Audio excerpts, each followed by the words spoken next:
Assalamualaikum warahmatullahi wabarakatuh. Innal hamdalillah nahmaduhu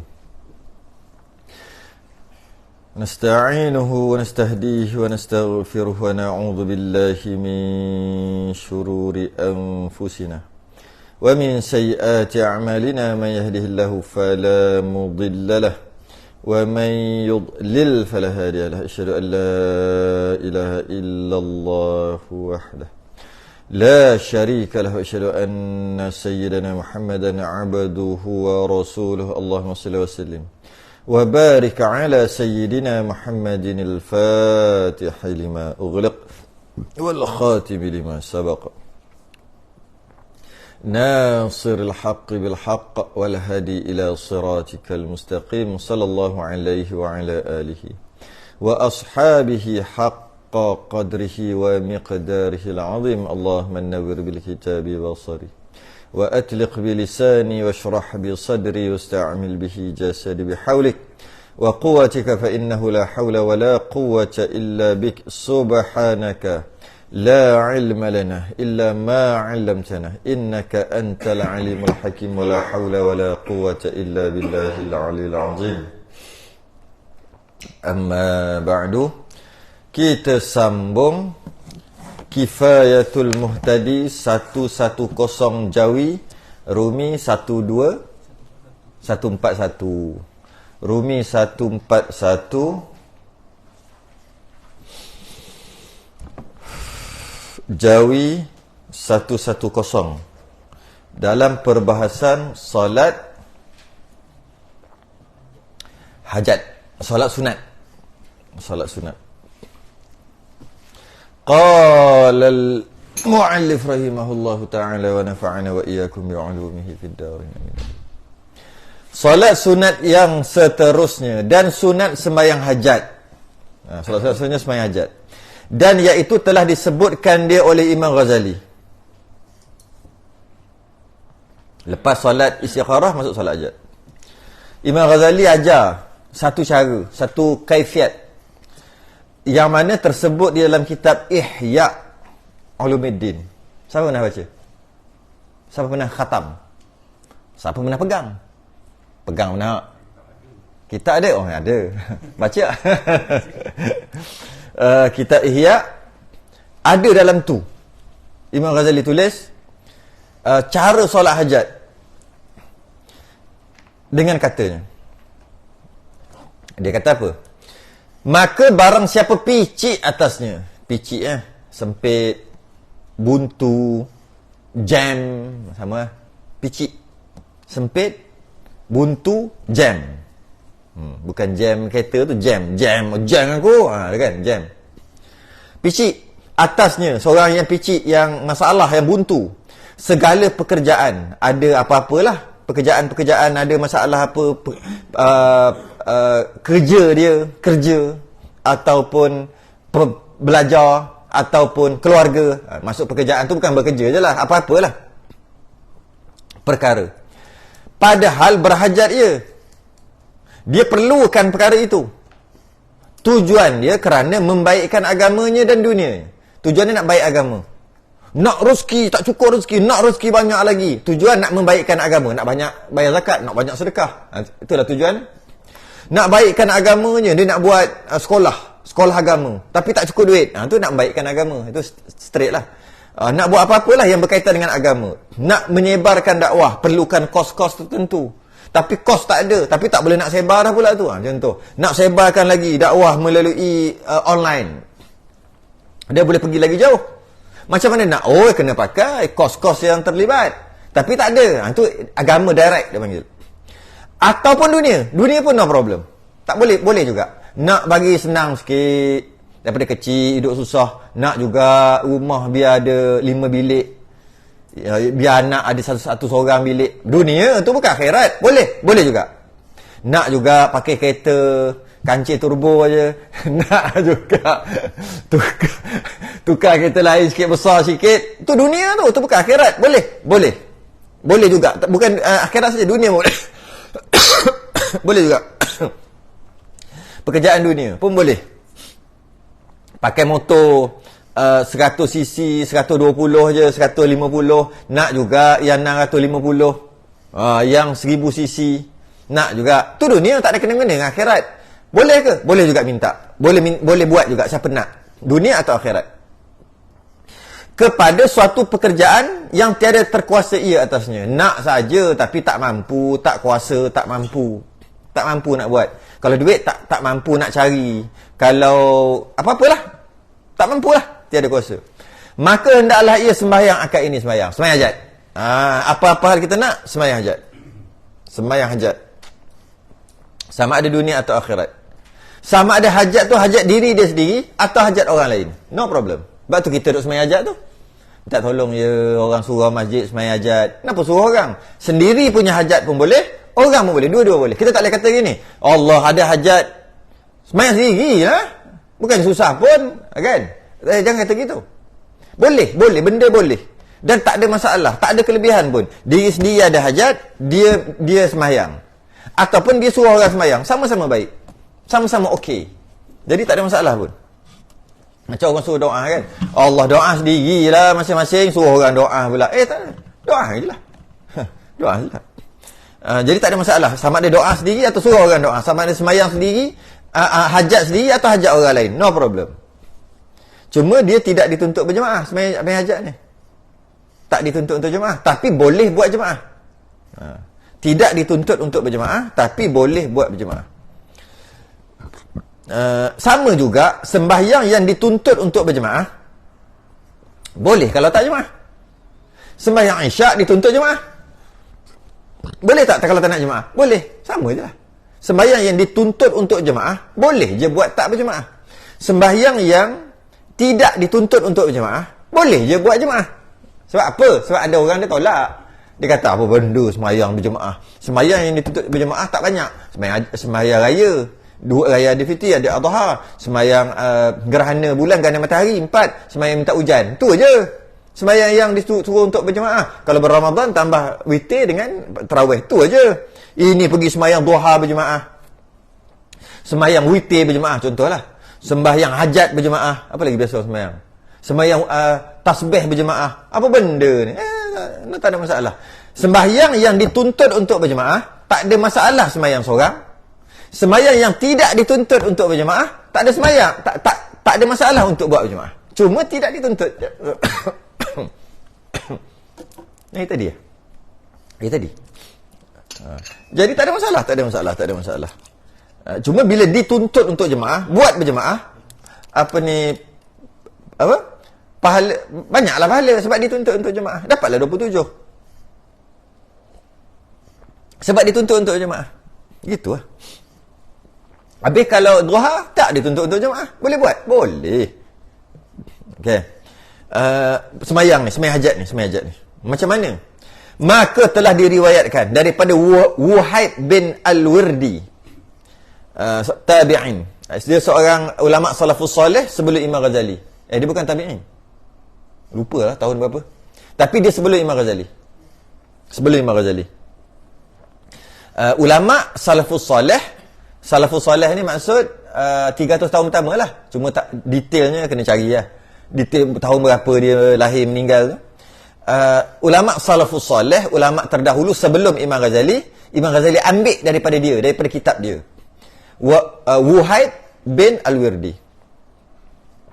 Kata Wuhaib ni, bahawasanya setengah daripada doa yang tiada ditolak. Doa bukan sembahyang, doa yang tiada ditolakkan dia itu mesti diterima, Allah terima. Bahawa sembahyang seorang hamba 12 rakaat. Pertama 12. 2 6 kali lah, 12. Dibaca tiap-tiap rakaat akan Fatihah. Biasalah mestilah baca Fatihah. Wajib kan, rukun. Dan ayat kursi. Lepas Fatihah tu ayat kursi.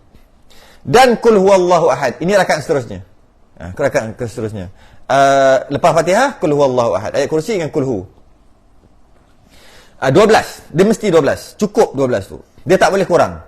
Dia tak boleh buat 2. Kalau buat 2 jadi sembahyang hajat, tapi tak jadi cara Imam Ghazali. Jadi dia seumpama mata kunci ya. Bukan mata kunci, apa dia panggil? Kunci punya. Kunci punya tu, apa dia panggil? Gigi kunci tu, gigi tu. Gigi dia panggil. Ke ada bahasa lain? Gigi, bukan mata. Tak boleh mata. Tak boleh. Gigi. Dia kena ada cukup gigi dia, baru boleh buka mangga. Baru boleh buka kunci tu. Kalau tak cukup gigi, ataupun gigi dia tu lain, tak boleh buka, walaupun ada gigi. Jadi 12 ni gigi dia tu lah. Habis kalau buat 10 tak kena gigi . Jadi tak dapatlah apa yang dia nak bagi tahu ni. Gitu lah. Itu yang kita dok baca 33 tu. Ada beberapa riwayat. Riwayat pertama 33 subhanallah, 33 alhamdulillah, 33 Allahu akbar. Adakah dapat buka fadilat tu? Dapat fadilat tu? Belum lagi. Macam mana nak? Ada dua riwayat. Riwayat pertama, yang seterusnya adalah la ilaha illallah wahdahu la syarikalah kan. Baru cukup 100. Maka baru jadi anak kunci itu sempurna, baru boleh dapat fadilat. Tengoklah hadis cerita fadilat apa. Besar fadilat dia. Okey. Ada satu lagi riwayat, 33 subhanallah, 33 alhamdulillah, 34 Allahu akbar. Yang 34 tu apa fadilat dia? Yang lain lah. Kalau kita buat 33 tak dapatlah yang fadilat yang 33 disudahi dengan la ilaha illallah wahdahu la syarikalah. Jadi itu gigi dia. Jadi kita tak boleh lah, imam subhanallah, kita pun subhanallah, ikut imam je. Mana boleh? Banda boleh kalau nak dapat fadilat. Subhanallah boleh. Nak dapat fadilat tu tak boleh lah. Tapi kita perhati tu tengok. Tangan dia tak gerak pun. Dia subhanallah. Entah berapa tu. Lepas tu imam berhenti. Kadang-kadang imam baca kita kira pun tak cukup. Dah lah tu kita tengok dia punya tasbih laju je subhanallah gini. Mulut subhanallah gini dah 3-4 dah. Tak jadi apa? Tak dapat fadilat tu. Pahala dapat. Kena tepatlah kita subhanallah. Kalau lajulah. Subhanallah. Bukan mesti pelan-pelan. Pelan-pelan baguslah tapi lambat. Kalau tidak, tak dapat apa. Dapat pahala sekadar dapat pahala wirid. Tak dapatlah fadilat yang besar yang dipanggil zikir wirid Fatimah dia panggil. Nabi minta hamba. Bukan, dia minta hamba dekat Nabi sebab kena buat kerja banyak. Sayyidina Ali tak ada hamba. Minta lah. Nabi kata kau nak tak lebih baik daripada hamba. Tu Nabi bagi 3. Tapi untuk orang yang tak ada, orang miskin lah. Dapat tahu ke orang kaya. Orang kaya pun 3 juga. Lepas tu orang miskin ni pergi pula jumpa Nabi. Allah, dua orang dah dapat. Dah ada orang kaya. Dapat lagi 3. Nabi kata nasib. Tak ada apa-apa lah. Kau nak kau kena jadi kaya, nasib lah. Sama suruh pecah rahsia. Dah pecah rahsia. Orang kaya pun duduk 3. Maka dia dapat fadilat untuk orang miskin. Dan dia tu kaya. Yang miskin ni tak berhati. Kalau ada lagi apa-apa amalan nak rahsia kan, Nabi kata tak ada dah. Habis. Tapi macam mana? Rugi kami? Rugilah. Macam tu lah. Sebab orang kaya boleh sedekah lagi. Boleh macam-macam. Baca. Okey. 12. Kena cukup 12 baru cukup dia punya gigi tu. Okey. Dibaca pada tiap-tiap. Okay. Dan bacaan pun sama. Mesti baca ayat kursi. Tak boleh baca kuliah. Sedangkan solat sunat hajat baca kuliah dengan kulhu. Kebanyakan solat sunat semua kuliah kulhu. Tapi yang ni beza. Jangan baca kuliah kulhu. Kalau baca kuliah kulhu, jadilah solat hajat biasa. Tak dapatlah fadilat ni. Okay. Maka apabila selesai 12 tu, maknanya lepas salam, kat sini kita akan bahas hajat lagi. Selesai ia dengan maksud ia sembahyang. Kita kembalikan ia tu dekat sembahyang. Sekejap lagi kita kembalikan ia tu dekat benda lain. Gugurlah ia. Apa gugur? Dalam kurungan apa? Gugurlah ia daripada duduk. Maksudnya? Okey, kita jangan baca dalam kurungan. Gugurlah ia kepada sujud. Baca yang tu dulu. Gugurlah ia kepada sujud. Gugurlah ia kepada sujud. Sujudlah. Sujud. Sujud. Sebab kalau daripada duduknya dia boleh faham lain sikit. Nanti dulu. Kemudian membaca ia pada sujud. Kemudian bacalah ayat yang sujud tu. Okey.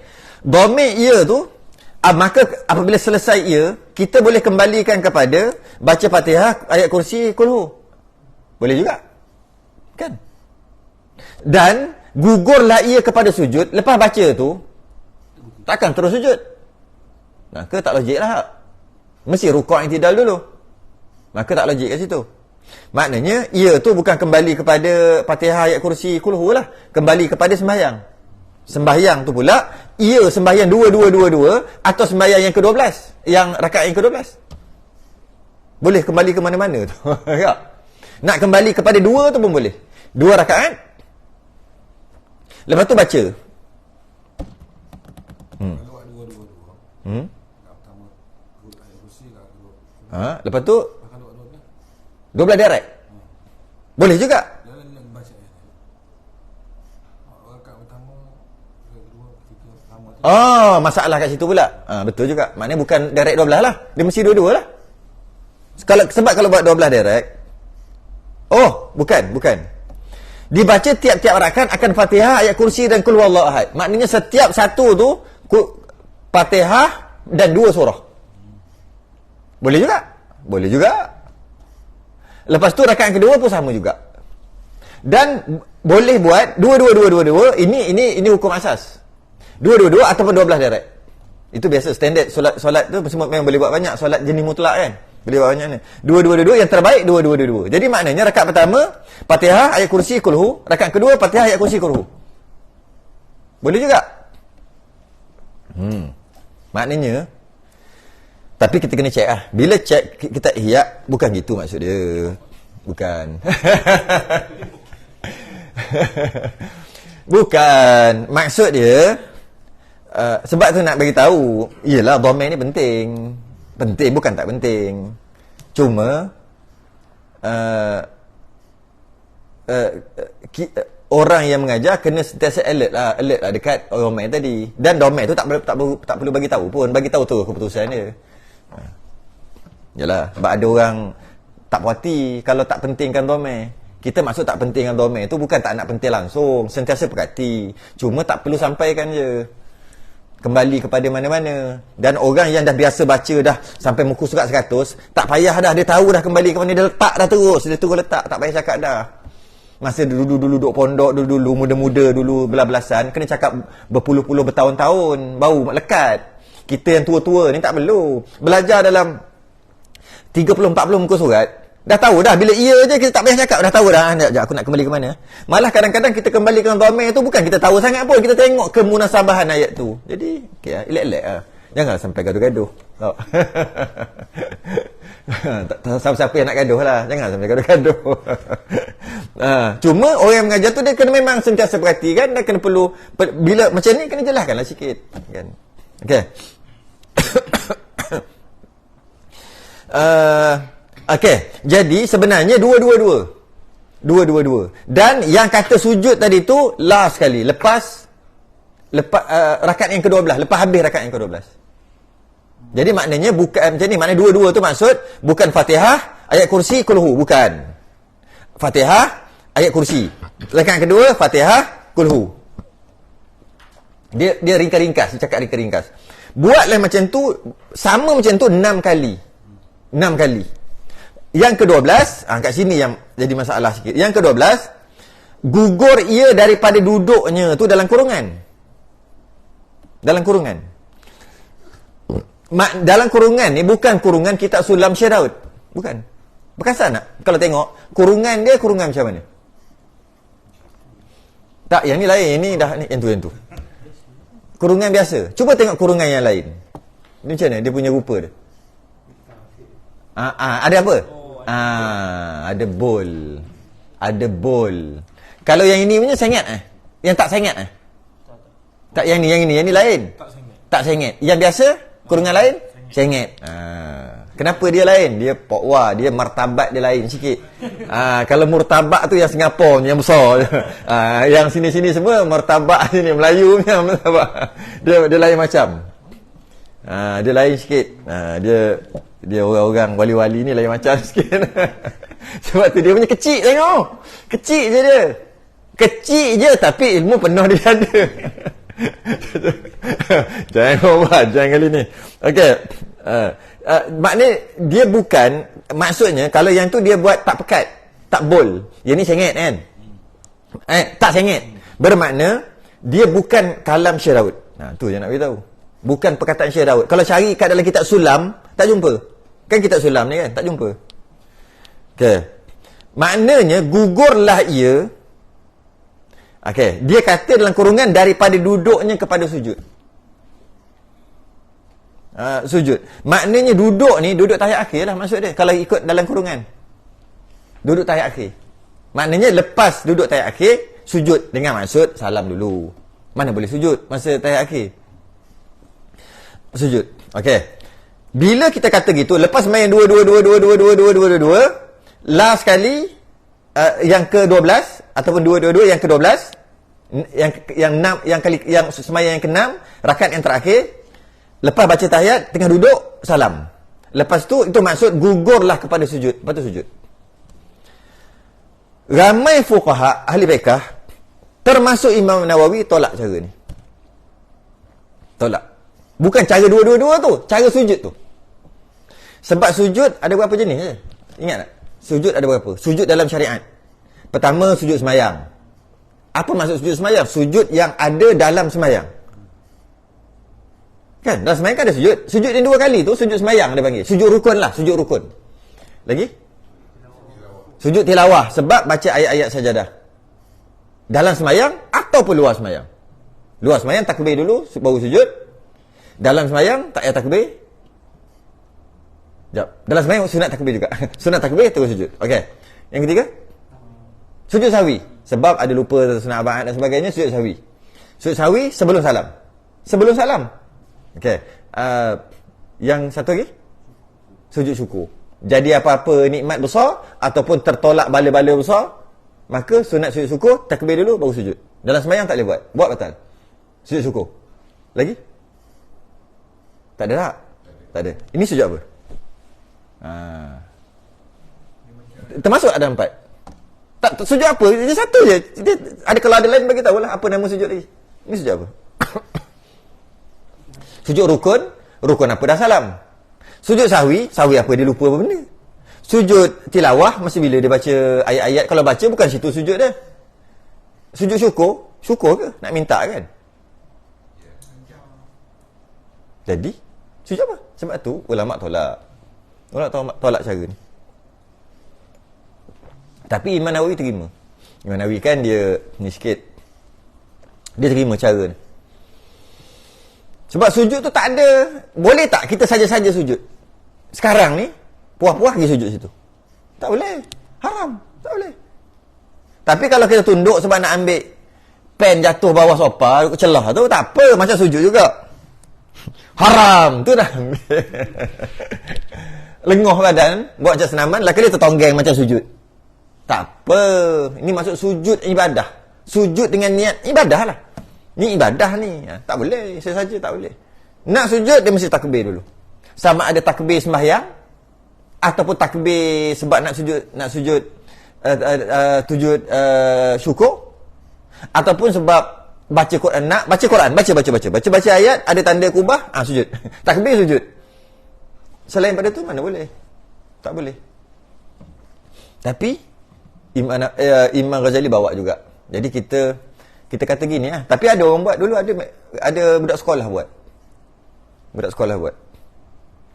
Jadi sebagai ulama dia mengharmonikan cara ni dengan maksud turun sujud tu adalah sujud yang terakhir. Doa adalah sujud yang terakhir. Baca doa ni adalah sujud yang terakhir. Nak harmonikan lah. Tu je lah caranya. Cuma kalau nak buat juga, boleh tak kita kata tentang? Tak boleh lah, tentang Imam Ghazali. Imam Ghazali kata kan.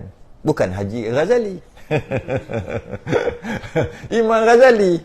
Bukan Haji Ghazali, pengusaha kedai runcit kecil-kecilan. Bukan. Itu Haji Ghazali. Ini Imam Ghazali. Boleh buat mazhab yang kelima, tapi dia tak nak. Boleh buat kalau nak buat mazhab, dia layak untuk buat mazhab yang nombor 5. Tapi dia tak nak. Mana orang hebat lah. Betul lah. Kenapa lah? Baca apa? Subhanalladzi labisal izza wa qala bihi subhanalladzi ta'attafu bil majdi wa tukarramu bihi subhanadzil izzi wal karami subhanadzil tawli wan ni'ami as'aluka bima'aqidil izzi min arshika wa muntahar rahmati min kitabika wa bismikal a'zami wa jiddikal a'la wa kalimatika tammati allati la yujawizuhunna barrun wala fajirun an tusalliya ala Muhammadin wa ali Muhammadin. Baca. Lepas pada baca tu, kemudian mohon ia akan hajatnya yang tiada ada padanya maksiat. Yalah, nak minta jangan minta maksiat, haram doa minta maksiat. Diperkenankan dia insya-Allah azza wa jalla. Allah akan perkenankan. Jadi kalau nak ikut sebiji-sebiji, doa tu di luar sembahyang, sujud tu di luar sembahyang, maka boleh baca bahasa Melayu lah. Kalau nak yang pendapat yang kedua yang dia harmoni sikit ni, tak boleh baca bahasa Melayu lah. Tak ada makna. Oh, tak ada makna. Jadi baca ni, lepas tu doa. Ni tengok cara ni, apa ni dia panggil, sembahyang yang sangat berkesan. Maksudnya Allah makbulkan. Yalah, kalau kita faham Allah makbulkan doa 3 cara tak? Macam mana? Lupa dah. Cara pertama, makbul lah, apa yang minta dapat. Yang kedua, Allah gantikan doa tadi, Allah tukar doa. Doa ni engkau minta ni untuk bagi engkau tak elok ni, aku bagi lain. Macam tu. Allah tukar doa tu. Jadi kita tak sangka lah sebenarnya telah diperkenankan doa kita. Sebab apa yang kita minta tak dapat, tu kita silap. Bagi kita diperkenankan doa, dapat apa yang kita minta. Bukan. Diperkenankan doa yang pertama, kebetulan dapat apa yang kita minta. Itu salah satu. Yang kedua, tak dapat apa kita minta, tapi Allah bagi yang lebih baik. Allah tukar, Allah kata, yang ini tak molek untukmu ni, yang ni lagi elok. Maka Allah bagi yang lain. Allah bagi yang lain tu, kita tak sangka itu yang Allah bagi. Sebab kita minta yang lain, tapi sebenarnya itu telah makbul lah. Yang ketiga, Allah simpan doa tu dekat mana? Simpan kat mana? Simpan tak makbulkan lah, simpan, gantung sampai akhirat. Bila ke akhirat nanti, tengok, kenapa besar sangat pahala ni? Aku tak buat besar ni. Maka saya tanya malaikat. Malaikat kata, inilah doa engkau yang tak makbul. Yang tak dimakbulkan di dunia. Allah makbulkan di akhirat dengan dalam bentuk pahala. Lah, ya Allah, kalau boleh kenapa lah Allah makbulkan aku banyak juga doa. Kalau boleh Allah tak makbul semua. Masa tu. Seingat-ingat aku hidup 70 tahun, lepas tu mati, Allah makbulkan ada juga dalam 30 doa aku. Allah makbul. Yang tak makbul ada 5. Contohlah. Tengok 5 ni. Allah, kalau Allah tak makbulkan semua kan bagus. Masa tu lah. Tapi tak boleh dah. Kita nak sekarang nak mana? Maksud tak makbul tu tak makbul di dunia. Kita nak sekarang kita doa, ya Allah, ya Allah. Nak Allah makbul ke tidak? Kalau dah tahu ciri kisah ni. Macam mana nak cakap? Kalau kata tak nak, kalau saya baik tak makbul. Tapi minta tu sebab nak. Jadi sebenarnya win-win situation. Sama menang-menang. Kita Allah makbulkan, memang kita minta, kita nak. Tak makbulkan pun alhamdulillah, memang bagus. Jadi Allah makbul pun bagus, Allah tak makbul pun bagus. Tak makbul di dunia sebenarnya. Sebab itulah ud'uni astajib lakum. Ud'uni tu perintah tu, doa pada aku. Dan Allah jawab, bahasa lain, garanti aku makbul. Itu maksud dia. Astajib lakum. Kau doalah, aku akan makbulkan. Kau doalah, garanti makbul. Garanti. Jadi tak ada doa yang tidak dimakbulkan. Cuma kita je dah sudut bahasa, apabila apa kita minta tak dapat, kita panggil tidak makbul. Adakah boleh kita kata gitu? Ni main bahasa balik. Boleh. Sebab dia cuma bahasa Melayu, bahasa cakap seharian. Allah tak makbul doa aku, satu je lagi. Tapi kalau kita korek dekat akidah, dia tahu. Mungkin Allah tukar yang lain, mungkin Allah simpan dekat akhirat nanti. Habis cakap tadi, Allah tak makbul. Sedangkan Allah kata, ud'uni. Kau doa, astajib lakum, garanti makbul. Kenapa kau cakap Allah tak makbul? Kau ni dah lari akidah. Oh, jangan cepat sangat. Saya nak bagi apa? Nak bagi matang dalam adat bercakap. Sebab kita tengok kat media sosial sekarang ni semua pening lah. Orang yang kadang-kadang, orang yang tengok adalah juga dia punya agama tu nampak lah. Tapi cakap tu, bila orang lain cakap, dia cepat potong. Oh, tak boleh cakap gitu. Sabarlah, tu adat cakap. Adat cakap tak apa. Yang tak bolehnya akidah. Ni kalau cakap tu korek sampai ke akidah kawan tu. Kesian kawan tu. Pening kepala Allah kena aku dah salah cakap ke. Tapi dia bukan maksudkan macam tu. Bukan maksud macam tu. Adat cakap. Jangan cepat sangat kita ni. Jadi kalau cakap Allah tak makbulkan tak apa. Tapi maksud Allah tak makbulkan adalah yang nombor satu tadi. Apa kita minta Allah tak bagi. Dan kita berpegang Allah mungkin makbulkan dengan Allah tukar yang lain, ataupun Allah simpan dekat akhirat. Sebab Allah kata garanti. Kita bukan lawan Allah. Bukan. Adat bercakap. Kemudian memohon ia akan hajatnya. Dan tiada padanya maksiat. Jangan yang maksiat-maksiat lah. Kata Wahib, telah sampai kepada kami. Dia salafus soleh. Dia bagi tahu orang dulu cakap. Dulu masa tu dalam 200-300 tahun. Hijrah. Maknanya bila kata orang dulu tu maksud mungkin para tabi'in, mungkin para sahabat waktu tu. Bahawasanya jangan engkau mengajarkan akan dia bagi orang yang bangsat-bangsat. Allah. Bangsat terus.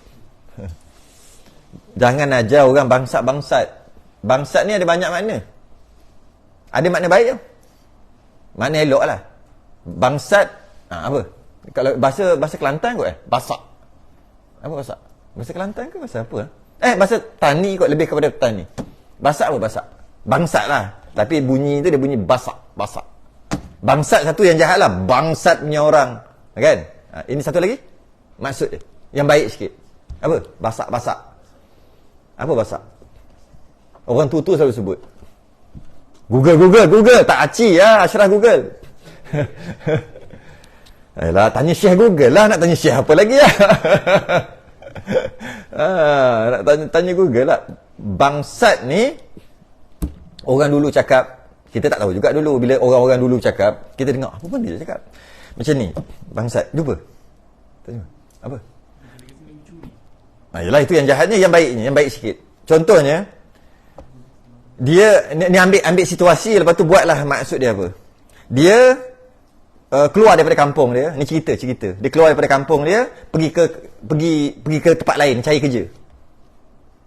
Jadi dia miskin lah sebab dia keluar tu nak cari duit. Jadi dia duduk tempat orang dalam keadaan miskin, dalam keadaan kais pagi makan pagi kot, buat kerja tak tentu. Dia panggil basak. Orang basak. Baik, pernah dengar? Faham tak dengar? Tege tu apa pula? Ada cakap tege. Itu yang baik ke yang jahat ni? Yang baik. Basak tege kot. Itu bahasa apa? Ganu. Tak tahu itu. Ada tege lah. Tege tu buah tu lah. Miskin sungguh lah. Butir pun duduk luar. Macam tu kot. Paju pun tak pakai. Agaknya lah. Reka. Selagi boleh reka, kita reka. Basak tege dia panggil. Dia maksudnya orang bangsat. Orang yang apa? Macam susah, berpeleserat susah. Orang bangsat. Jadi kalau dalam kitab-kitab dulu sunat bagi zakat kita kepada orang bangsat.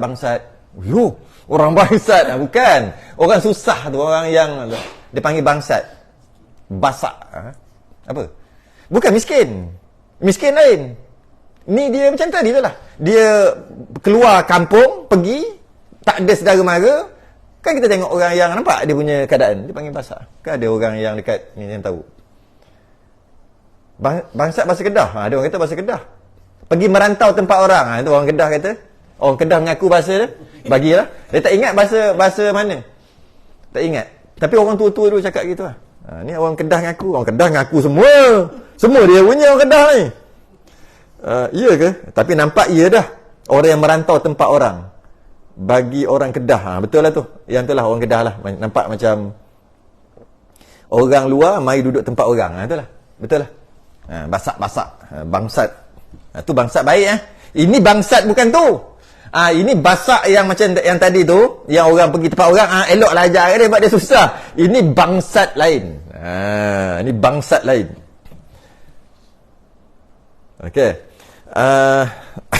Ni bangsat jahatnya. orang jahat. Dia kata, jangan ajar orang-orang jahat. Kenapa? Kenapa jangan ajar? Maka dijadikan dia pertolongan baginya atas memperbuat maksiat. Maknanya, maksud dia nak bagi tahu ni, mujarabnya, Allah terimanya, walaupun orang tu doa benda-benda yang jahat. Macam itulah maksudnya. Benda-benda yang jahat tu bukan maksiat direct. Sebab maksiat direct, memang Allah tak terima punya. Maksiat direct. Dia yang tak direct. Buat jahat secara tak langsung. Secara tak langsung dia buat jahat. Macam tu. Jadi, dia nak bagi tahu, macam mana contoh? Contoh buat jahat-jahat. Atau perkara-perkara yang maksiat. Dia nak kahwin dengan kawan ni. Ayah dia tak bagi. Kawan ni pun tak suka. Bukan isteri, perempuan pun tak suka. Ayah dia pun tak bagi. Macam tu lah kot. Jadi dia pun buat macam ni. Sedangkan kalau dah macam tu, cukup lah. Dia pun buat semayang ni, akhir sekali, contoh je jadi macam tu lah. Padahal benda tak elok lah juga tu. Dah orang tak nak dah lah. Lainlah, perempuan tu nak kat dia. Ayah dia yang tak setuju. Barulah dia semayang ajak, okey lah. Supaya lembut hati ayah dia. Ini tak, dua-dua semua tak nak. Tiba-tiba dia buat apa? Lebih kurang macam tu lah. Dia punya yang jahat-jahat tu bukan secara direct. Sebab bila kita doa, benda yang maksiat, memang awal-awal lagi reject. Jadi beberapa tujuan lah dia bagi tahu. Jangan ajar orang jahat. Takut orang jahat tu, dia doakan keburukan secara tak langsung. Dan, ataupun dia nak bagi tahu, mujarabnya cara ni jangan sebar kat orang sangat, kat orang yang tak elok ni, sebab terlalu berkesan. Tu kot. Nak taukid, nak menguatkan. Boleh juga kita kata gitu. Dan sunat habis dah kat situ. Jadi macam mana kita terpulang lah. Kalau kita rasa Kelantan tak ada istilah tu, orang Kelantan kata. Kedah yang ada. Okey. Yelah. Saya bercampur habis dah. Kita bercampur habis dah. Kelantan masuk Tani, masuk Kedah, habis masuk. Sekarang masuk Pahang lagi. Masuk habis kita sampai tak tahu bahasa apa. Hantam sajalah. Habis dah bab tu semayang hajat. Jadi, macam mana pun, pendapat mu'tamad, tak adalah sujud tu. Sujud lepas semayang tu. Kalau doa, okey. Lepas semayang 12 kali, ya Allah doa, okey, itu no problem. Yang sujud tu tak ada pendapat mu'tamad. Sujud selepas yang rakaat ke-12, tak ada sujud. Iaitu sujud selepas semayang, tak ada. Tapi kalau nak buat juga, tak boleh kata salah. Sebab Imam Ghazali kata boleh. Alah, banyak lagi. Macam solat sunat tasbih. Semua ulama tolak. Solat tasbih tak ada. Imam Ghazali kata ada. Ya, duduk kita buat solat sunat tasbih. Tak ada masalah pun. Sapu air masa ambil uduk, sapu kat belakang tak sekarang ni? Tak. Dulu ada. Pernah tengok? Dulu ada. Ya. Sekarang? Kenapa? Imam Ghazali je. Imam Ghazali je. Sunat sapu sini. Lepas telinga. Lepas telinga. Ini telinga pun tak. Cek gitu betul so kaki. Ini kau pula nak belakang ni. Kalau kita dalam bilik shower tu, jiruh je lah. Jiruh kepala, kena telinga, kena belakang sekali. Dapat. Ni, belakang. Ingat dulu. Ingat zaman-zaman dulu, 80-an. Ada lagi? 80-an. Ambil wuduk, sapu belakang. Kita pun sapu 3 kali. Buat Imam Ghazali tu. Dulu-dulu. Sekarang dah lupa lah. Tanya budak-budak sekarang tak pernah tengok pun. Apa pula sapu leher? Mana ada? Lepas kepala, sunat telinga. Bukan leher. Tak ada budak-budak sekarang. Budak-budak bau naap ni tak ada lah. BBNU ni tak ada lah. Tak pernah dengar pun. Habis satu cerita. Masuk tahajud pula. Dan sunat tahajud iaitu. Sunat tahajud iaitu.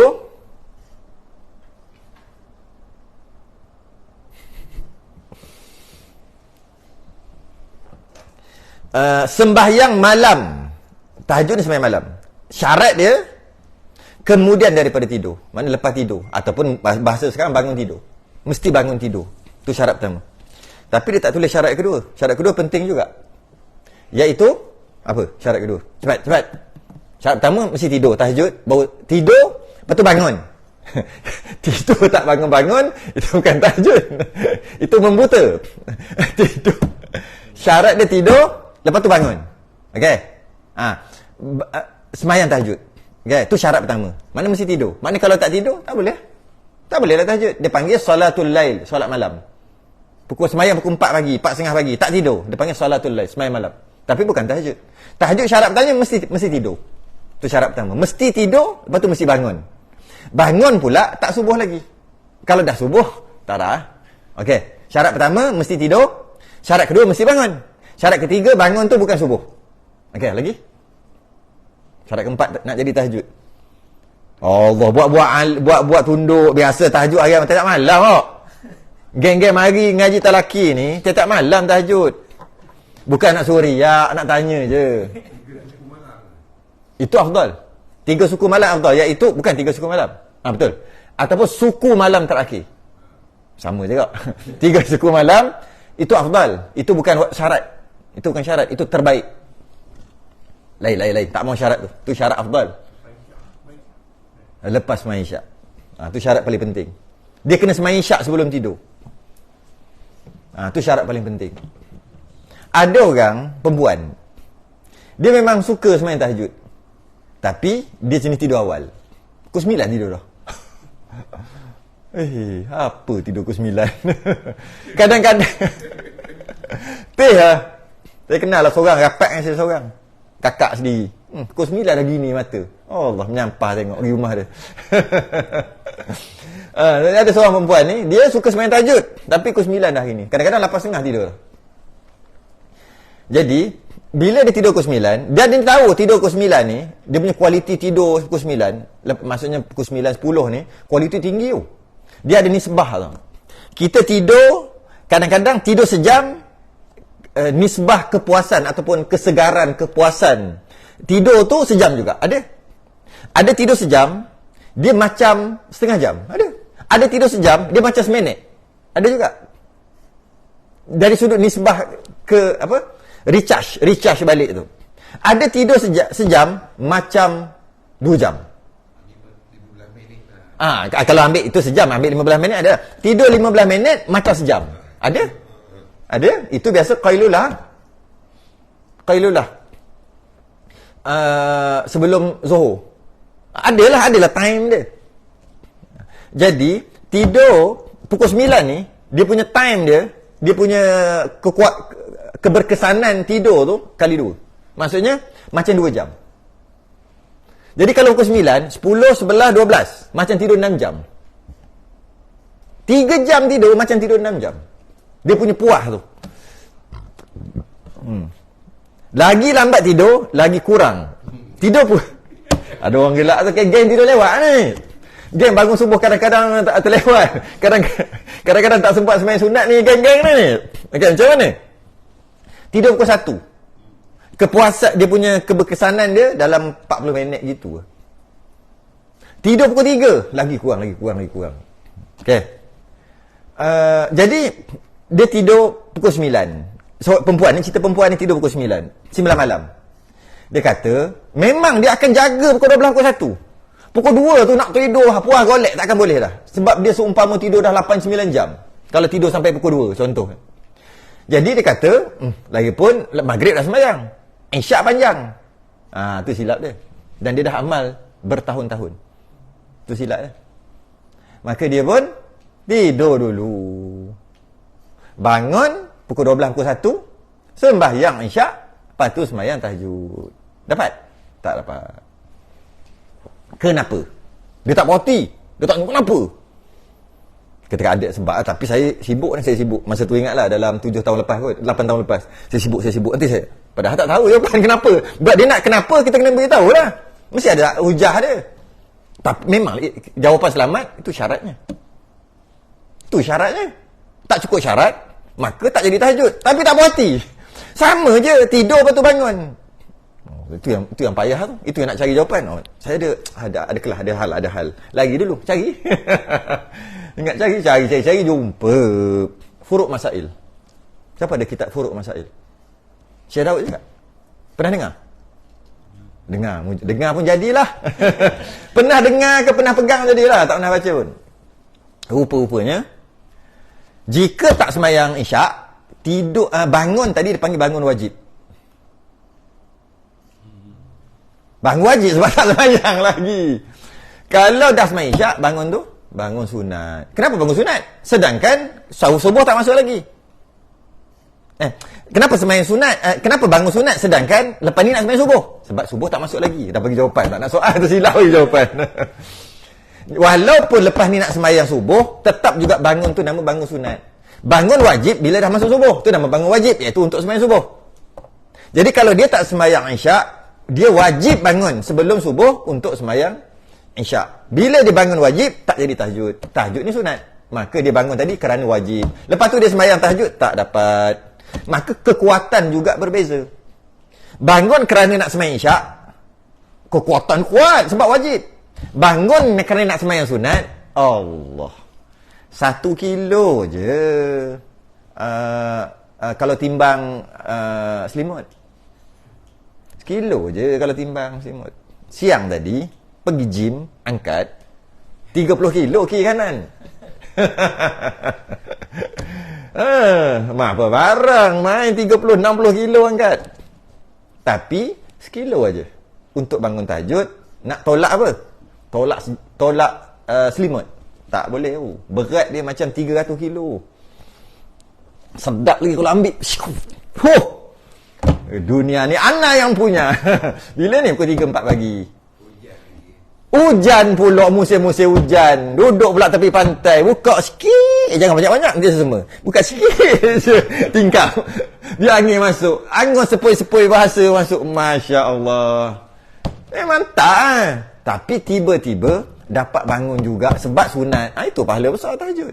Ini bangun sebab nak sembahyang isyak. Alang-alang sembahyang isyak. Pergi sembahyang tahajud. Sebab tu tak dapat pahala tahajud. Lepas minggu seterusnya tu, baru cari mana ni. Dia tak mari lah. Dia tak mari. Setelah 3-4 minggu baru jumpa dia. Minta lah dia tanya. Sebab dah ada jawapan dah ni. Minta lah dia tanya. Dia tanya lah lepas tu. Saya tak puas hati lagi Ustaz. Kenapa tak dapat? Sebenarnya, macam konon-konon lah. Padahal baru tahu baru baca kitab. Biasalah kadang-kadang kena berlakon juga sekali-sekala. Teringat cerita tu. Dia mesti syarat dia mesti cukup syarat tadi. Syarat tadi mesti cukup. Iaitu mesti tidur. Adakah syarat ni soalan pula. Adakah mesti tidur waktu isyak? Ni soalan aras tinggi. Yang tidur tahajud tadi kan sebut kata mesti tidur dan mesti sembahyang isyak dulu. Baru tidur, lepas tu bangun baru jadi tahajud. Okey. Sebelum tu, itu soalan nombor 2. Soalan nombor 1, ada kena mengena dengan jam tak? Mesti pukul berapa tak? Tak ada kena mengena, janji cukup syarat tadi. Alright, settle. Adakah tidur tadi mesti waktu isyak? Mesti ya? Mesti? Tak. Jamak. Sebab tu kata aras tinggi. Tak haji. Kalau jamak takdim pun boleh. Dia jamak takdim, katalah pukul 7 maghrib, dia sembahyang pukul 7 maghrib, dia sembahyang pukul 7:10, dia sembahyang isyak jamak takdim. Lepas tu dia tidur, bangun pukul 8. Pukul 8 tu isyak pun belum lagi. Katalah. Maka dia boleh tahajud. Boleh. Tak syarat tidur waktu isyak. Cuma biasanya waktu isyak lah. Saja je. Itu soalan-soalan yang tak mungkin berlaku. Sungguh dah musafir tu memang tak ada tahajud dah. Tak dapat solatul lail namanya. Walaupun niat tahajud, ni apa? Usolli sunnatat tahajjudi rak'ataini lillahi ta'ala. Baca tu kan? Allah saja aku solat tahajud 2 rakaat. Tetap jadi solatul lail, solat malam. Solat malam dengan solat tahajud, beza dia langit dan bumi. Dari sudut pahala, fadilat. Macam solat tarawih dengan solat malam. Solat malam Ramadan. Atau qiyam Ramadan. Dia panggil qiyam Ramadan. Bulan Ramadan dia tak sebut solat, dia sebut qiyam. Tapi sebenarnya qiyam tu solat lah. Solat Ramadan dia panggil, solat malam. Sebelum tidur jugalah. Lepas tidur dia panggil tahajud juga bulan Ramadan. Dia panggil qiyam Ramadan. Jadi katalah lepas isyak sembahyang qiyam Ramadan. Sembahyang 2 rakaat kerana Ramadan. Dengan sembahyang kerana tarawih. Jauh langit dengan bumi, besar tarawih. Itu je nak cerita. Walaupun cerita sama, 2 rakaat juga. Samalah juga sembahyang tahajud dengan salatul lail. Langit dengan bumi. Besar tahajud. Sebab apa? Yang pertama, ya ayyuhal muzammil qumil lail. Tu ya ayyuhal mudaththir. Jangan tukar. Ya ayyuhal muzammil qumil laila illa qalila. Wahai orang berselimut, bangunlah. Walaupun sedikit malam, walaupun sikit masa, bangunlah untuk tahajud. Qalila, sikit. Bangunlah walaupun sikit. Bangun. Jadi sungguh memang pun. Sebab nama ni cerita lain lah ni. Ni cerita dengan orang tengah orang mengumpat siapa tak tahu. Nama dia memang akan mempengaruhi sikap malah sikap ataupun fizikal, malah mungkin boleh mudah-mudah ni Melayu cakap lah, adat cakap nasib dia. Nasib adat, nasib Melayu. Bukan nasib akidah. Jangan tiba-tiba jadi akidah kuat-kuat pula kat sini. Memang nama mempengaruhi sikap, fizikal dan nasib. Nama dia apa tadi? Qalil. Dia mungkin rezeki dia tak samalah juga ni cerita ni. Jangan masuk bab akidah. Rezeki dia payah, berat, rezeki berat dia panggil. Jodoh berat, badan jadi kecil, tak cukup ni, boleh jadi sebab qalil, sikit. Ataupun saghir. Tapi kadang-kadang kadang-kadang dia tak sama pun. Nak bagi tahu itu secara umum kata gitulah. Sebab saya kenal seorang Muhammad Saghir nama dia. Muhammad kecil. Ni. Muhammad Saghir yang kitab Musalli kat awal-awal tu Muhammad Saghir kan.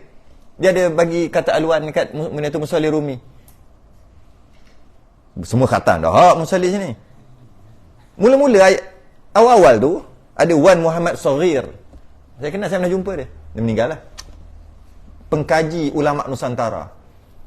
Murung besar. Tapi nama Saghir kecil. Kadang-kadang begitu. Tapi majoritinya sama. Tengok nama dia apa? Nama Azmi. Mantap. Azmi tu Azmi, dia bunyi Arab sikit. Azmi maksud macam kita panggil ulul azmi. Azmi, ulul azmi. Mereka yang mempunyai azam yang azam kuat. Tengok boleh duduk laut. Boleh awak. Jangan harap lah. Baru seminggu dah rindu kat anak dah kena balik. Tak tahulah rindu kat anak ke mak anak tu ke. Tak boleh, tak lagi. Orang tak boleh. Tapi tengok dia boleh. Tengok nama kita. Ada nama. Nama dia apa? Nama dia akan mempengaruhi. Kadang-kadang fizikal, secara umum lah ni, secara umum. Mungkin tak jadi pun secara umum. Memang pengaruhi. Sebab apa? Sebab orang panggil nama dia. Nama dia tu doa. Bila kita panggil, doa lah. Yang berazam. Orang yang berazam. Azam kan? Lama dia jadi lah. Dia doa. Tengoklah nama orang tu apa. Dia jadi. Siapa suruh ngumpat dah masuk bab lain lah. Dia kena ngumpat. Sebab dia tengok illa qalil kecil. Jauh kona tu. Okey. Jadi asalnya ni untuk Nabi. Wahai orang muslim, wahai Nabi, bangun tahajud. Maka bagi Nabi tahajud tu wajib. Bagi kita tahajud tu sunat. Kerana tu pahala dia besar. Satu lagi, wa minal laili fatahajjad bihi nafilah. Tu. Bunyi lain lah. Wa minal laili fatahajjad. Tahajud lah tu. Fatahajjad. Tukarlah sikit dia punya baris. Tahajud.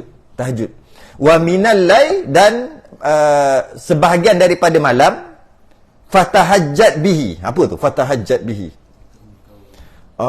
Tahajudlah. Tapi tahajud maksudnya nak bangun. Tahajud nafilah, sunat. Nafilah tu sunat. Jadi solat sebagai sunat ataupun tambahan. Asa an yab'athaka rabbuka maqaman mahmuda. Kalau nak duduk maqam mahmud. Kalau nak duduk maqam mahmud, maqam terpuji, maka tahajud.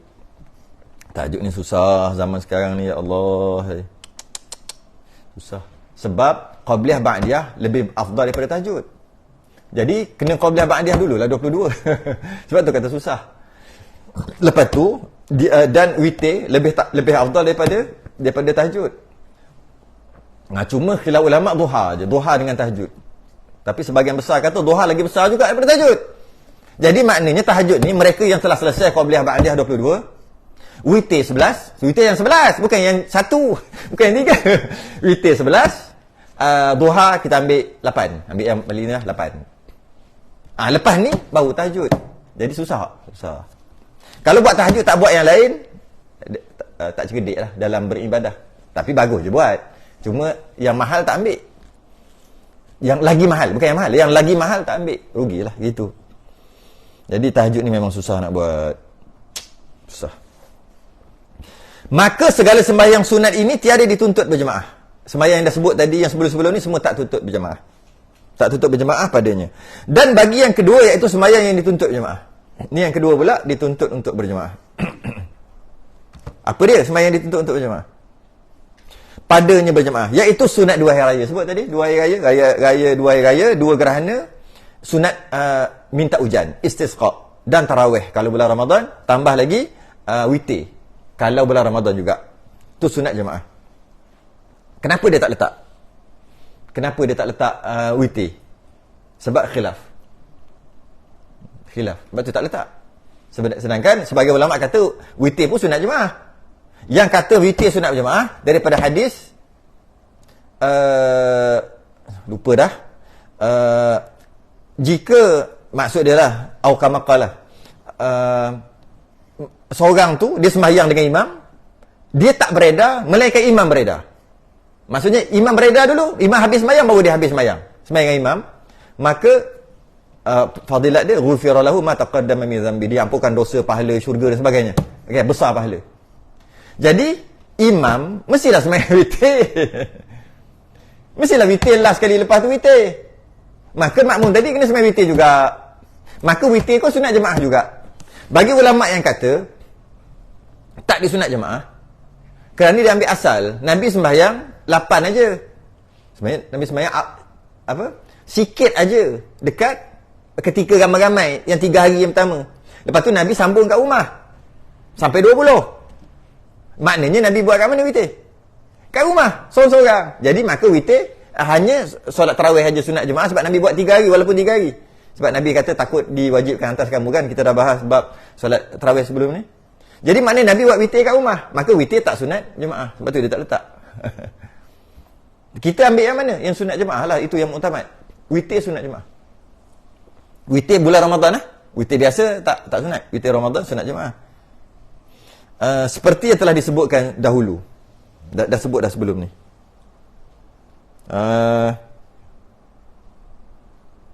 Ada pun sembahyang sunat 2 hari raya, fitrah dan adha.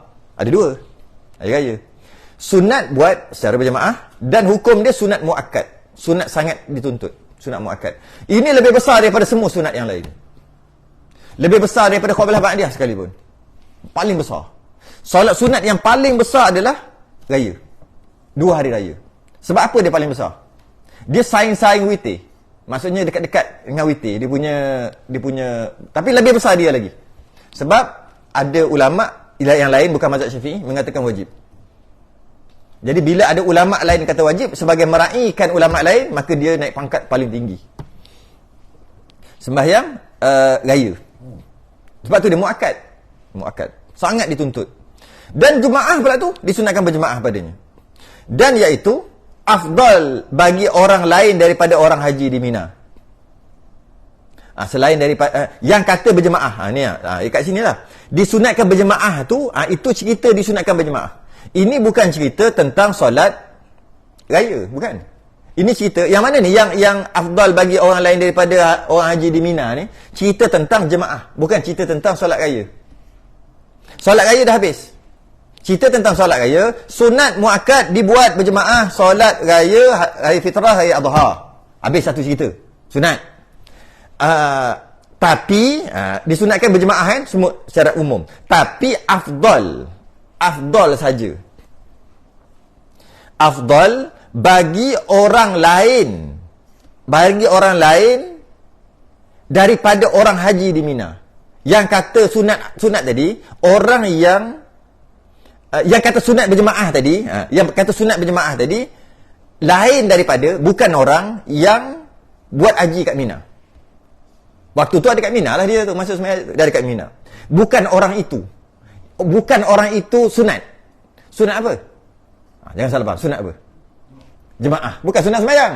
Bukan bab sembahyang. Maknanya dia tetap sunat sembahyang raya. Tapi dari sudut jemaah, tak dituntut untuk dia buat jemaah. Nak buat boleh, tapi tak dituntut untuk dia buat jemaah. Dia tu siapa? Orang yang sedang buat haji di Mina. Sebab ada orang salah faham. Dia kata ketika buat haji di Mina, tak sunat dah sembahyang raya. Bukan. Sembahyang raya sunat. Yang tak sunat tu berjemaah. Yelah, macam manalah masa tu dia sampai kat Mina tu kan. Dengan orang ramai, dengan masalah, dengan banyaklah masalah-masalah lain. Maka oleh sebab tu dia bukan jatuh afdal. Tetap juga kalau kita macam ni, afdal tu kita tukar sunat lah, senang. Untuk permulaan. Disunatkan berjemaah. Iaitu sunat berjemaah tadi, sunat berjemaah bagi orang lain daripada orang yang ada kat Mina buat haji.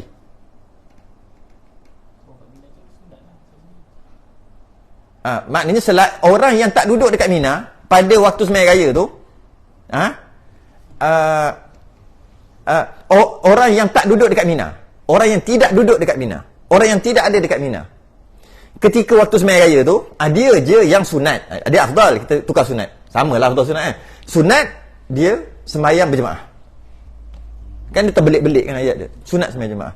Maknanya orang yang ada kat Mina tak dituntut ataupun tak disunatkan. Tak disunat tu tak cantik guna, tak dituntut cantik. Tak dituntut untuk jemaah. Memang sesuai lah dengan dia. Sibuk-sibuk macam-macam ramai orang nak jemaah macam mana kan? Sesuai lah. Bab jemaah. Tapi tetap juga apa jawab ni? Bahkan yang sunat baginya disembahyangkan dia seorang dirinya jua. Sunat sembahyang seorang, jangan tak sembahyang raya pula.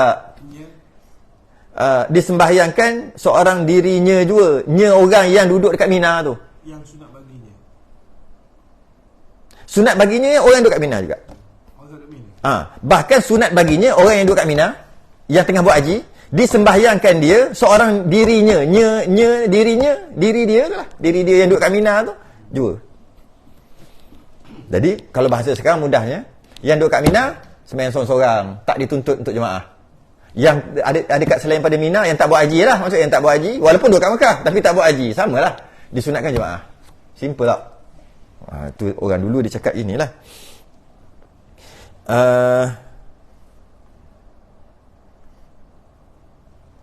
Jadi walaupun terlepas, kalau kata kita faham macam ni, dia waktu sibuk tu kat Mina tu sibuk, tetap juga disunatkan solat raya. Kalau tertinggal bas, lambat sikit sampai kampung, orang dah sembahyang sunat, lagilah sunat kan. Jam. Nak pergi Kelantan, nak suasana. Suasana. Baru ni rasa tahun ni nak raya dekat Kelantan. Kalau nak suasana kak, gilah raya Kelantan. Suasana lah. 22 jam. Belum 24 lagi. Boleh kau suasana. Kelantan ni lain macam. Nak balik kampung tu sebab nak suasana tu. Suasana. Sungguh. Ni nak ke Kelantan ni tak tahu ni. Boleh tak apa? Digalakkan ke baik-baik jangan. Tahun ni rasa nak ke Kelantan ni, nak jumpa saudara mara di Kelantan banyak dah. Pakcik-pakcik yang tak jumpa. Ya, hidup lagi, takut-takut nanti kan nyesal pula. Jadi dah pakai kat berumah belaka dah. Nak raya ni. Tapi tengok kau suasana tu, Allah. Hai. Aduh, hai. Allah. Jadi lambat sampai. Bila lambat sampai, tengok Allah pukul 11. Tak ada orang dah sembahyang raya. Sembahyanglah seorang-seorang. Tak payahlah khutbah. Takkan nak khutbah, takutlah seorang dalam rumah. Jangan buat gila gitu. Kalau nak ajak anak-anak, tak apalah. Yang perempuan uzur, perempuan pula. Sama dia haid, kering pukul 11 pagi. Mandi sembahyang je. Masalah sebab habis sembahyang raya waktu Zuhur. Habislah sembahyang raya waktu Zuhur tu. Apa lagi? Siapa lagi? Orang yang duduk tengah jam ni. Sembahyang atas kereta. Sembahyang sunat kan boleh atas kereta. Allahu Akbar. Niat sembahyang raya. Lepas tu 7 kali tak? Allahu Akbar. Allahu Akbar. 2 kali. Ketak. Allahu. Pak. Oh, tak nampak ke? Batal lah macam tu. Tak nampak lah. Boleh lah sembahyang. Sembahyang. Cakap anak-anak diam-diam. Ayah nak sembahyang. Boleh ajar anak secara praktikal. Sembahyang. Tapi ada wuduk lah. Kena ada wuduk lah. Sembahyang atas kereta. Sebab apa? Dah pukul 9. Jam. Nak sampai kampung. Hai. Jadi boleh.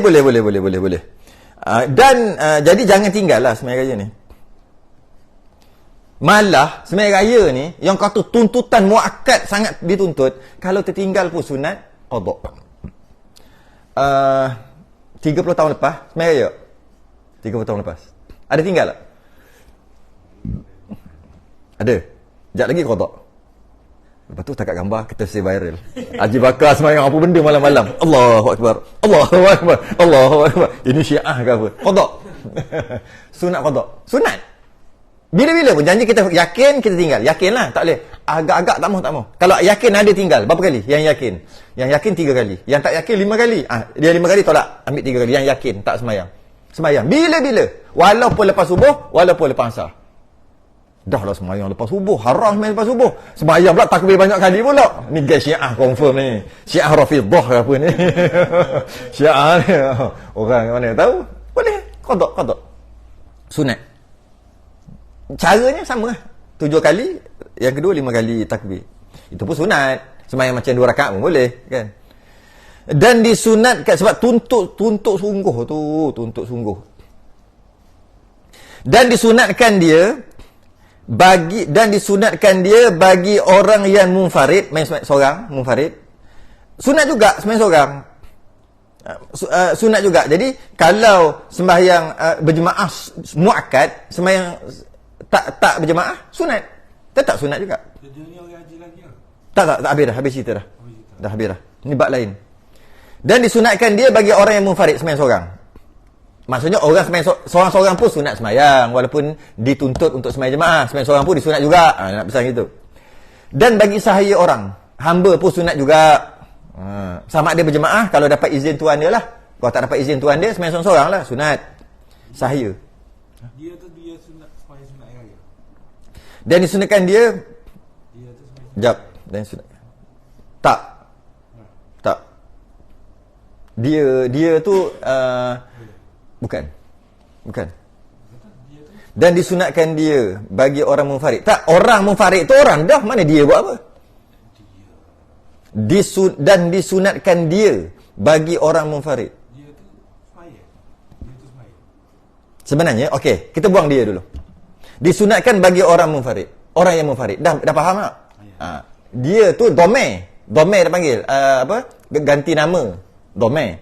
Tapi ada satu istilah kalau orang mengaji domain ni, dia panggil tahu dah apa? Tahu dah? Ada orang tahu tak? Dia tak ada makna. Dia menyedapkan. Dia panggil nyokote. Tahu? Nyo tu buah kelapa. Yang yang tak boleh. Jadi dia tak ada function pun, tapi sedap. Dia kadang-kadang kadang-kadang nya. Dia tak ada makna. Dia cuma sedap je. Kalau kata tak ada dia tu pun dah okey, disunatkan bagi orang yang munfarid. Orang sembahyang seorang, okey. Tapi disunatkan dia. Dia tu bagi orang yang sembahyang seorang lah. Kalau sebut dia, kenapa nak bagi orang lagi? Dia panggil nyokote. Yang tak boleh makan. Jadi domain ni domain yang tak ada sedap cakap je. Sedap cakap. Untuk sedap je, bagi sedap. Sebab banyak sangat lah. Disunatkan dia lagi satu. Dia tu lah. Dia bagi orang munfarid. Dia tu orang munfarid lah. Kenapa sebut dia lagi? Tu kata tak ada. Ada satu tempat disunatkannya dia. Tambahnya lagi, dia lagi. Semua tak ada, tak ada. Bagi orang saya dan bagi perempuan. Perempuan pun sunat juga. Cuma ada khilaf ulama lah. Ada berlaku perbahasan lah. Sama ada sunat di rumah atau sunat di masjid, di tempat semayang. Yang muktamadnya di tempat semayang. Tapi ada tempat semayang tu maksud di masjid lah. Sebab ada solat-solat jemaah, walaupun solat jemaah Zuhur Asar, orang perempuan sunat di rumah berbanding di masjid. Kecuali ada majlis ilmu, baru sunat di masjid kan. Sebab majlis ilmu bukan sebab semayang. Tapi kalau secara umum solat-solat berjemaah, bukan, solat-solat orang perempuan sunat di rumah secara umum. Tapi ada solat-solat tertentu yang tetap juga sunat berjemaah datang. Antaranya solat raya, antaranya solat minta hujan kan. Ada beberapa perkara je lah. Solat fardu di rumah afdal. Cuma kita orang perempuan datang bukan sebab nak solat sahaja. Dia nak dengar kuliah. Kuliah pula fardu ain. Jadi wajib. Bukan wajib sembahyang jemaah. Wajib fardu ain. Alang-alang datang, takkan nak balik rumah sembahyang isyak kat rumah. Sembahyanglah. Kat situ yang kita digalakkan orang perempuan datang masjid tu. Tapi kalau baca hukum, dia tak gitu. Siapa lagi? Khunsah pun. Bila sebut khunsah secara umum, khunsah muskil lah, standard lah. Berapa kali dah sebut bab khunsah ni. Khunsah muskil. Yang mana khunsah yang tak boleh kahwin, khunsah yang tak boleh kahwin sampai kiamat, khunsah yang ada 2 alat kelamin, khunsah yang 2 alat kelamin dia boleh pakai, khunsah yang tak ada haid. Tu syarat dia. Syarat khunsah muskil. Dan bagi musafir pun sunat. Sedangkan kita tahu bagi musafir tak sunat dah semayang berjemaah, tak sunat dah. Bukan tak sunat, tiada tuntutan untuk solat berjemaah. Bagi orang musafir tak ada. Cuma solat jemaah bagus, cuma tiada tuntutan. Orang yang duduk mukim, tuntutan dia sangat kuat untuk solat jemaah. Ada ulama kata fardu kifayah, ada ulama kata sunat muakkadah. Tapi bila musafir, tak ada tuntutan itu. Tuntutan kuat untuk berjemaah. Tapi solat ni ada tuntutan juga. Nak bagi tahu kuatnya tuntutan solat raya secara berjemaah. Bukan. Tukar balik. Musafir 2. Dua. Musafir disunatkan sembahyang seorang dan disunatkan juga berjemaah. Baru betul. Saya sebut tadi hanya disunatkan musafir solat jemaah saja kan? Tidak. Dia disunatkan berjemaah.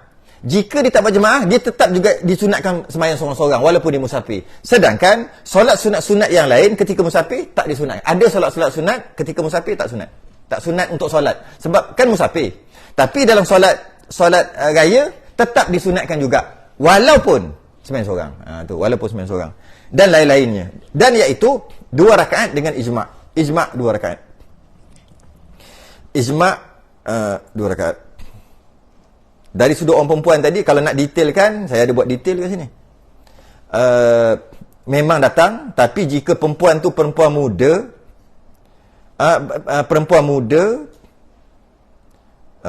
ataupun perempuan yang pakai bau-bauan, maka hukumnya makruh balik sembahyang jemaah.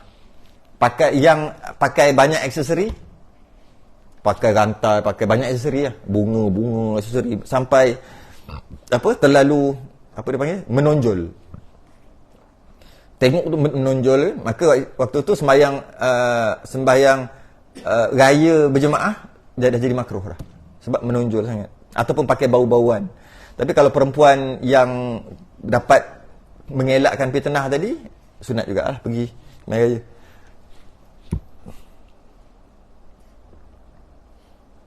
Adapun segala rukunnya dan syaratnya dengan segala sunatnya, maka seperti segala sunat yang lain. Secara umum, sembahyang dia macam sembahyang sunat. 2 rakaat, sembahyang qabliyah, ba'diyah, sembahyang sama. Secara umum. Maka takbir ia dengan niat, yang lain sikit, takbir dengan niat, padanya akan sembahyang raya fitrah atau adha lah. Tengoklah dia nak sembahyang apa.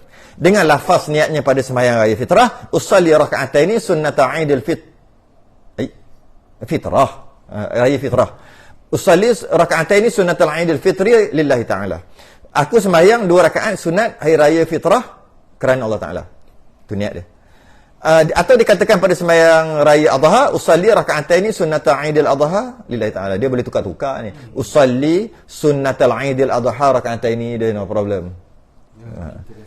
Kita biasa. Dia ni usalli raka'ataini, boleh je. Saja aku sembahyang 2 rakaat sunat hari raya kerana Allah Ta'ala. Maka sekurang-kurang disembahyangkan 2 rakaat dengan niat tersebut itu seperti 2 rakaat sunat wuduk juga. Dia bagi sunat wuduk. Tak kisahlah wuduk ke qabliyah ba'diyah. Sembahyang 2 rakaat biasa. Minimum. Terhasil dah. Dan yang akmalnya, yang sempurna. Sunat ia takbir. Nak berhenti aku apa ni? Tuan rumah tak ada. Ni macam panjang lagi. Ke nak berhenti dekat panjangnya. Baca je lah sikit lagi. Tapi tak sempat habis ni. Panjang ni. Nampak je macam pendek. Panjang. Dan yang akmalnya, yang sempurnanya, akmal tu sempurna. Yang tadi minimum requirement. Nah, yang tadi tu, iaitu sembahyang 2 rakaat. Macam biasa. Tapi yang sempurna, sunat ia takbir pada rakaat yang pertama 7 kali. Takbir yang lain daripada takbiratul ihram, antara membaca doa iftitah dan membaca ta'awuz. Jadi sebelum baca, selepas baca doa iftitah, lepas Allahu Akbar, baca doa iftitah dulu. Doa iftitah dulu je. Antara membaca doa iftitah, tak. Takbir dulu, Allahu Akbar. Lepas tu, ni, macam ni tengok 7 kali, takbir yang lain daripada takbiratul ihram, antara iftitah dan ta'awuz. Maknanya, lepas takbir tu, doa iftitah dulu.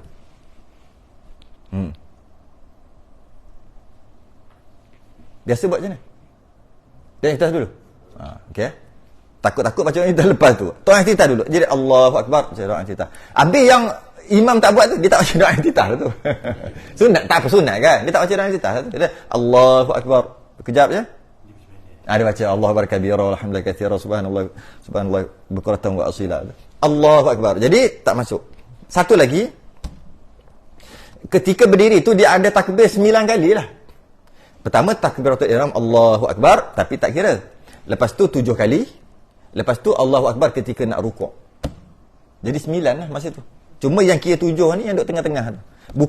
Bukan ketika takbiratul ihram, bukan takbir ketika nak rukuk, bukan. Tapi ada 9 lah takbir ketika berdiri. 7 aja yang sunatnya, tambah 7 lah. 7. Nama dia apa? Takbir ni. Takbiratul ihram masa nak masuk, tu namanya, masa nak sembahyang. Takbir intiqal maknanya perpindahan rukun, intiqalat.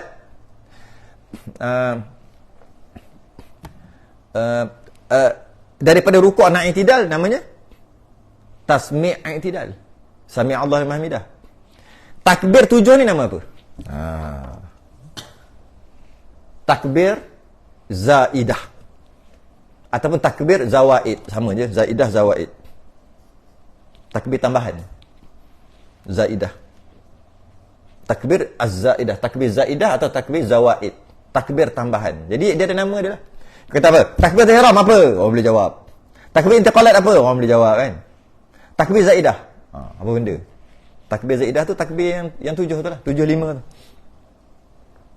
Dan sunat ia berhenti antara 2 takbir sekadar 1 ayat yang sedang. Sunat berhenti. Jadi, Allahu Akbar, takbir ihram. Sunat berhenti dulu. Kadar 1 ayat. Kita letak 5 saat kot. 5 saat. Jadi, takbir Allahu Akbar. Ni kalau tak baca doa iftitah lah. Kalau baca, baca lah. Kalau tak baca. Ni kira kalau tak baca. Allahu Akbar. 1, 2, 3, 4, 5. Baru. Allahu Akbar. Ini takbir zaidah lah ni. Takbir raya ni. Tapi sama juga. 1, 2, 3, 4, 5. Kenapa kira ni? Sebab sunat duduk diam kat situ. Kalau tak baca. Kalau baca, tak payahlah diam. Bacalah. Cuma kalau tak nak baca, sunat. Jadi, bukannya Allahu Akbar. Allahu Akbar. Allahu Akbar. Bukan. Sunat Allahu Akbar. 1, 2, 3. 1, 2, 3, 4, 5. 5 saat lah maknanya. Betul? Allahu Akbar. 1, 2, 3, 4, 5. Allahu Akbar. 1, 2, 3, 4, 5. Tapi daripada baca 1, 2, 3, 4, 5 batal lah. Maksudnya kalau dia diam, baik baca. Baik baca tak apalah. Ni. Biasa dia ajar. Ajar-ajar pun, yang ajar tu lah sekali hilang.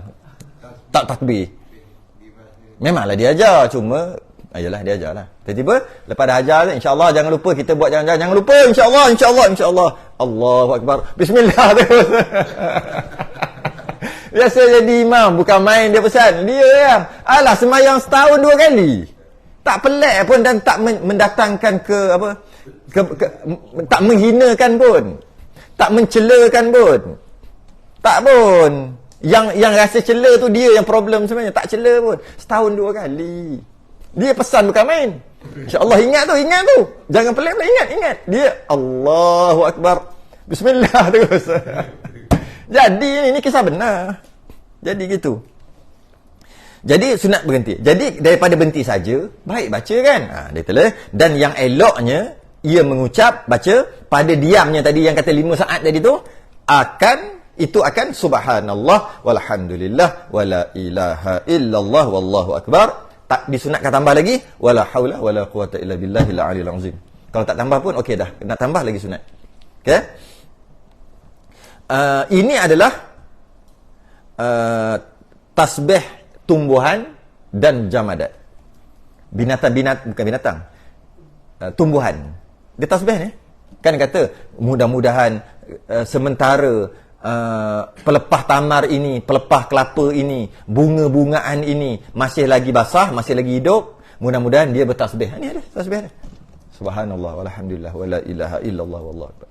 Macam tu juga tasbih yang sama ketika kita baca ayat sajadah. Kita baca ayat sajadah tengah baca Quran, jumpa ada gambar kubah lah, baca je lah. Sunat sujud, malahan sujud. Sunat baca 4 kali. Subhanallah walhamdulillah wala ilaha illallah wallahu akbar wala haula wala quwata illa billahil azim 4 kali. Sebab malas nak sujud. Tapi lagi lama sebenarnya. Baik sujud je. Sujud senang, duduk je, ambil Quran ke tepi. Mestilah ada wuduk. Menghadap kiblat, Allahu akbar, sujud. Malas tak baca pun. Subhanallah a'la ke. Duduk, assalamualaikum. Tapi kalau malas, baca apa? Subhanallah walhamdulillah, lagi lama daripada sujud tadi. Subhanallah walhamdulillah wala ilaha illallah wallahu akbar wala haula wala quwata illa billahil azim 4 kali. 4 kali, bukan 3, 4. Sebab dia adalah punya fadilat kalau nak tengok hadis lah. Baca 4 kali menyamai sak dunia dan gitulah. Sebab dia baca ni seumpama suku. Suku kan 1/4. Suku kan seumpama suku. Suku adalah hadis tu. Seumpama suku gini. Jadi kalau 4 kali jadi 1 sebab tu 4. Gitulah. Sebab tu kalau kenapa 4? Kenapa tak 3? Kan 3 sunat. Tak. Sebab baca 1 ni dia seumpama, tak ingatlah hadis dia. Seumpama suku apa tak? Suku dunia lah kot. Suku dunia. Jadi kalau baca 4, 1 dunia. Macam baca Qul huwallahu ahad seumpama suku Quran. Baca 4 jadi 1 Quran. Macam tu. Qul huwallahu ahad 1/3 ke suku? 1/3. Baca 3 kali seumpama 1 Quran. Gitulah. Begitulah. Maha suci Allah dan segala puji-pujian itu bagi Allah dan tiada Tuhan yang disembah dia akan sebenar-benar melainkan Allah dan Allah itu maha besar. Syak bilangan takbir dan jika syak ia pada bilangan takbir, sudah syak berapa dah ni? Boleh jadi hendaklah mengambil dengan yang sedikitnya. Ambil yang sedikit. Maksud ambil lah berapa? 3 ke 4? Ambil 3. Tambah. Maknanya biar lebih jangan kurang. Dan hendaklah ia mengikut imamnya. Kalau dia makmum, hendaklah ia makmum. Mengikut imamnya. Pada barang yang didatangkan daripada takbir. Ini senang lagi. Dan jika kurang atau lebih sekalipun. Ini ilmu baru. Bagi orang yang tak pernah dengar lah. Kalau imam lebih, makmum lebih. Imam kurang, makmum kurang. Makmum jangan buat tiba-tiba, buat tunjuk pandai. Imam 6, dia seorang-seorang. Allahu Akbar. Tapi tak batal. Tak batal. Takbir mana batal. Cuma tidak dituntut. Jadi senang, makmum tak payah kira. Ikut imam je. Sebab sunat, imam lebih, makmum lebih. Imam kurang, makmum kurang. Itu dia. Itu cantik kan. Jarang ada dalam kitab bab ni. Dan kata qil, ini bukan pendapat mutamak lah, dhaif. Kata qil ni maksud dikatakan. Dikatakan. Tiada diikutkan pada yang lebih. Dan segala takbir tak ikut yang lebih. Jadi maknanya kata qil, kalau imam 8, kita makmum sekadar 7 saja. Ini bukan mutamak, tapi nak bagi tahu ada pendapat. Kalau imam 8, makmum 7 saja. Kalau imam 6 pada rakaat yang kedua, makmum 5 saja. Tak ikut. Tak jibilai ikut. Tak, senang tak? Nak kena Pendapat muktamad, imam lebih, makmum lebih, imam kurang, makmum kurang. Itu muktamad. Kita amal yang itulah. Dah lagi mudah. Pendapat yang kedua, pendapat dhaif, imam imam lebih, makmum jangan lebih. Sekadar yang 7 saja atau 5 saja. Makmum kurang, imam kurang, makmum kurang.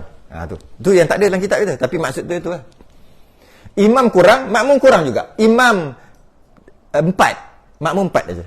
Tapi kalau imam 8, makmum 7. Tapi muktamad tidak, ikut imam je. Ikut imam. Berapa imam buat? Okay, kalau imam tak buat, tak payah. Jadi settle lah masalah.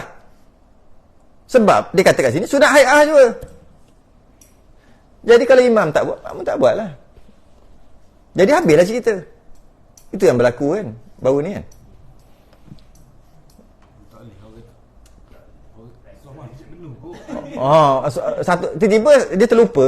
Padahal dia yang bagi tahu baca ni dia takbir terlupa. Dia sebenarnya terlupa takbir. Rakaat yang pertama lupa 7. Rakaat kedua 5.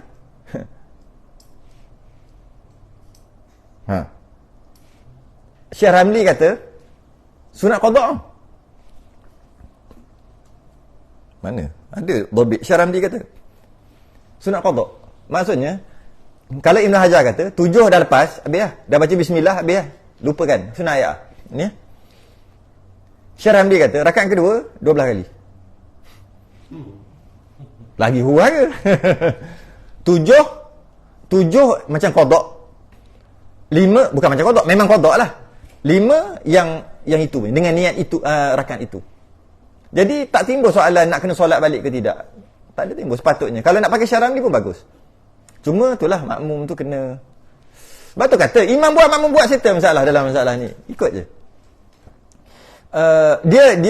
Dia kiaskan daripada solat Jumaat, solat Jumaat ataupun solat pagi Jumaat. Dua-dua boleh. Solat pagi Jumaat sunat baca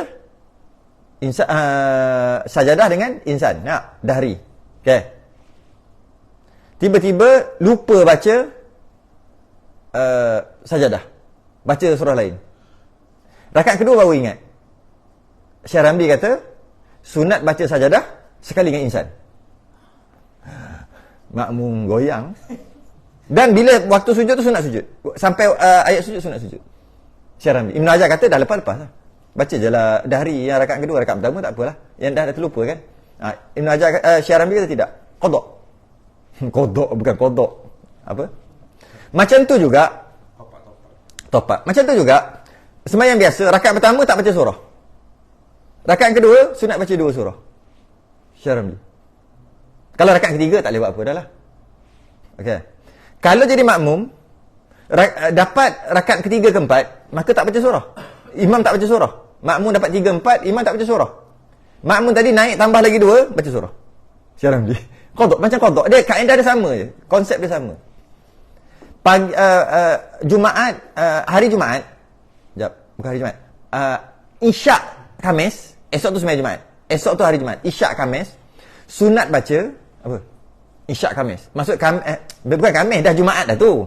Esok tu nak sembahyang Jumaat. Isyak yang tu. Dia panggil isyak Jumaat ke isyak Khamis? Melayu kata isyak Khamis lah. Sebenarnya isyak tu dah masuk hari Jumaat. Kita ambil isyak Khamis lah, Melayu punya bahasa. Hari Khamis, lepas tu isyak dia. Okey. Okay. Esok tu pagi sembahyang subuh, lepas tu sembahyang Jumaat. Okey. Isyak tu sunat baca apa? Tak. Itu ketika hari Jumaat tak kira, bukan ni cerita sembahyang, bukan dalam sembahyang. Sabih isma rabbikal a'la dengan hal ataka hadisul ghasyiyah. Sunat baca. Okey. Tiba-tiba dia baca yang lain atau tak baca atau baca surah lain pada rakaat pertama isyak tu. Sunat rakaat kedua samalah tadi. Baca sabih isma rabbikal a'la sekali dengan hal ataka hadisul ghasyiyah. Qada macam top up. Tu Syekh Ramli. Jadi samalah kes ni. Jika takbir 7 kali tu tak buat, sunat tambah. Itu yang 12. Itu jadi itu. Dikias. Syekh Ramli kata. Ibn Hajar kata, perkara yang lepas jangan dikenang. Tapi kalau tak puas hati sangat, sampai nak kena sembahyang balik, Sebab makmum kata, Allah imam, tak rasa macam raya lah. Raya kita tidak sah pada tahun ini. Dia kata gitu. Jadi lebih baik, buat je lah. Cuma, tak tahu lah. Raya juga. Makmum agak-agak buat apa kalau 12 kali?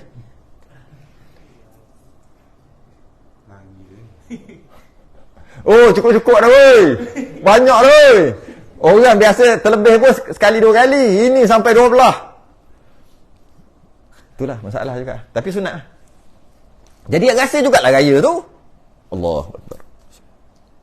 Allah Allah Akbar. Yang rakaat kedua 12 kali. Terasalah kan nak feel raya, nak suasana. Ambil lah suasana 12 kali. Dah lupa nak macam mana. Gitu je lah. Berhenti kat situ. Panjang lagi ni. Dan apabila selesai ia daripada rakaat yang pertama dan berdiri mentakbir ia kat situ. Dan apabila selesai ia pada rakaat yang pertama. Panjang sangat dah. Tasbih kafarah dan